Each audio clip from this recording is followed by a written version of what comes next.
बिस्मिल्लाहिर्रहमानिर्रहीम। अस्सलाम वालेकुम दोस्तों। कतर के वीज़े हैं, हमारा काम है आप तक अपडेट पहुंचाना। आप अगर आपकी मर्ज़ी है ट्राई दें या ना दें। एजेंसी का नंबर डिस्क्रिप्शन में मिल जाएगा, खुद रब्ता कर सकते हैं। Building painter, welder, mason, electrician, ductman, AC technician, pipe fitter, rigger, helper cleaner. Building painter 1500 Qatari riyal तनख्वाह है, कतर के वीज़े। Welder 1500, mason 1500, electrician 1500, ductman 1500, AC technician 1500, pipe fitter 1500, rigger 1500 Qatari riyal तनख्वाह। हेल्पर क्लीनर 1100 प्लस 200 कतरी riyal तनख्वाह। उम्र की हद जो है, जो बंदा अप्लाई कर सकता है 20 से 40 साल तक की उम्र हो।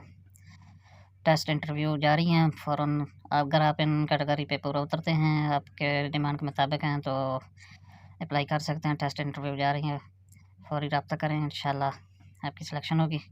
ड्यूटी 10 घंटे है प्लस ओवर टाइम है। मुआहदा 2 साल है। खाना, रहायश, मेडिकल, ट्रांसपोर्ट कंपनी खुद देगी। अगर आपका दिल मुतमइन है तो रब्ता कर सकते हैं इनसे। हमारा इस एजेंसी से या एजेंट के तौर पर कोई लेना देना नहीं है, खालिस्तान आप तक इन्फॉर्मेशन पहुंचाना है। तो आप में याद रखना, हमारे चैनल को सब्सक्राइब कर लेना। आइंदा भी इंशाल्लाह आपकी डिमांड के मुताबिक हम आपको अपडेट देते रहेंगे। देखते रहिए SHB।